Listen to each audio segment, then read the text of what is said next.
So Steve, you said you're going to make changes this Saturday. Has that created an atmosphere of competition in the squad in training? Well, I think there's always an atmosphere of competition within the squad. You know, my way of doing things has always been, if the team wins or put in a decent performance, I don't often make changes. But as always, when the team is beaten and doesn't play well, then I think I have every right to make whatever changes I want in trying to help the team get back on the successful track. And you've got it in your mind what you'll do on Saturday? Yeah, I know exactly what I'll do, but obviously don't really want to make that public at the moment. Keep that under my hat, because it's an important game, not only for ourselves but for Nottingham Forest, so I don't want to give any edge to anybody. On the fitness front though, you've got a full squad to choose from. Yeah, we had a reserve game yesterday, and then a couple of people came back there. Jem Carrigan came back. We're looking fairly healthy as regards the full squad, so we've got no complaints from that point of view, and we will need everyone because Saturday is the beginning of a very congested period for us. Yeah, you've got 7 games in 22 days. Are you ready for that? Yeah, as it comes. If you could plan it yourself, then you do it differently, but if that's what we've got to do, then that's what we have to do.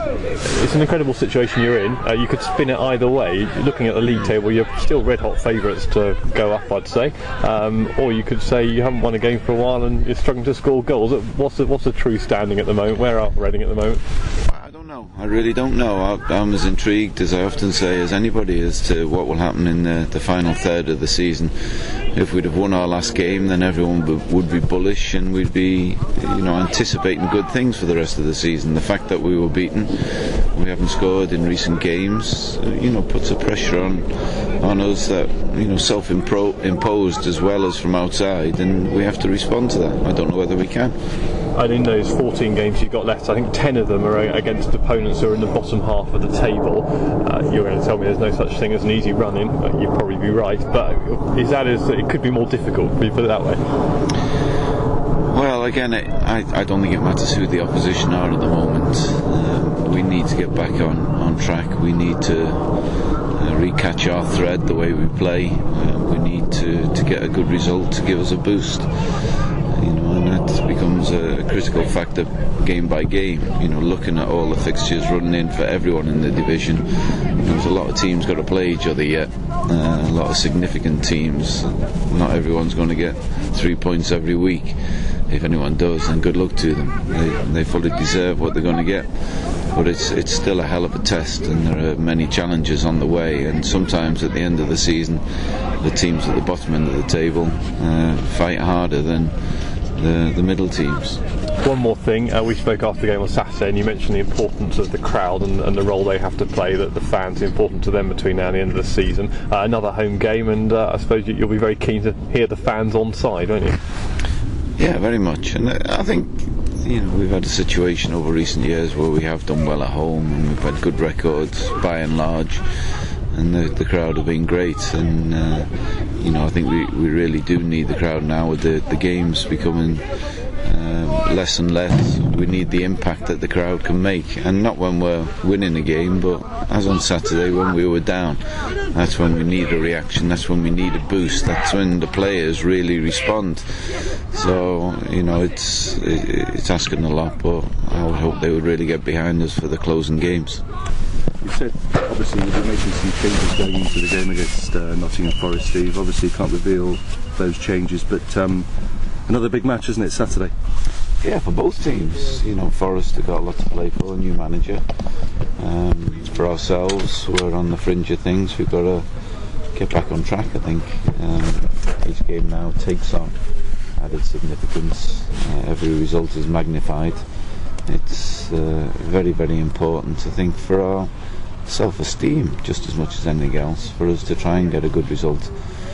When you're not scoring, you're not playing that well, there are question marks raised, and the only answer is for us to work hard and trust that the hard work will bring its own results.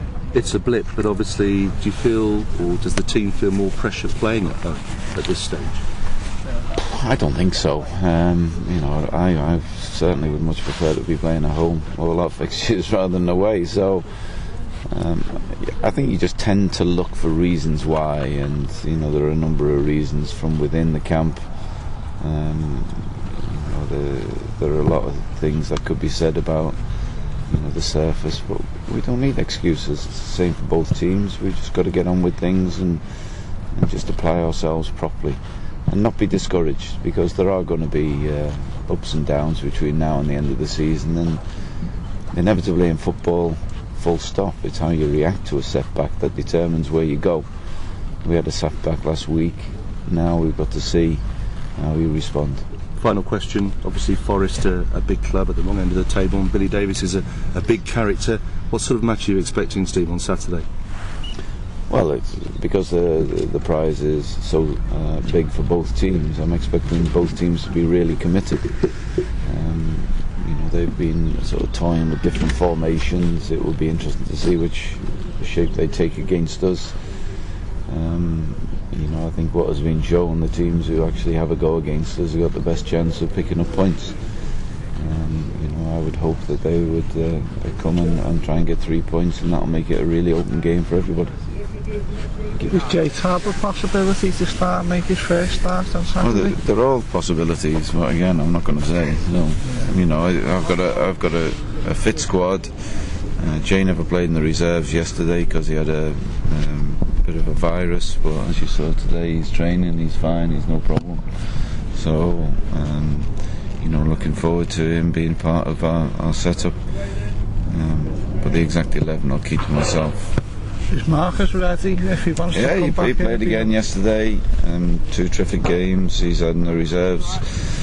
A clean sheet yesterday, but he had to work for it. He had to make some important saves. So he's ready. They're all ready at the moment. If I asked any permutation, any combination from the 20 odd players in the squad, they'd all jump at the opportunity to play. I'm fully aware of that. It's down to me to try and get the right blend with the right mentality. There's been a bit of criticism in recent weeks, but the fact is, if you win your 2 games in hand, you're top of the table, aren't you? It's hardly a crisis. Yeah, but there are going to be setbacks for every team. I look at the league myself, and you look at the fixtures over the next month or so. These next 3-4 weeks are important, and there's a lot of games to be played. The teams who've got games in hand have got to catch up. Playing every midweek coming up, so you've just got to come up with the right kind of performance, the right result. But there are going to be knockbacks. And as I say, in football, full stop, there are very few teams who just steamroll around week after week and win games. It's always how you respond to a setback which determines where you'll end up, and we're conscious of that. In a sense, Steve, the teams around you are proving your point, because there's none of them roaring away at the moment, are there? The very nature of the league, I don't know what it is about this league. It's almost every year, with few exceptions, the teams who get promoted lose 10, 11, 12 games, and you think that's almost 1 in 4 games you lose, and yet you're deemed to be successful. The margins are so small that it's such a tight division. You can never ever expect a positive result. You have to work for everything you get.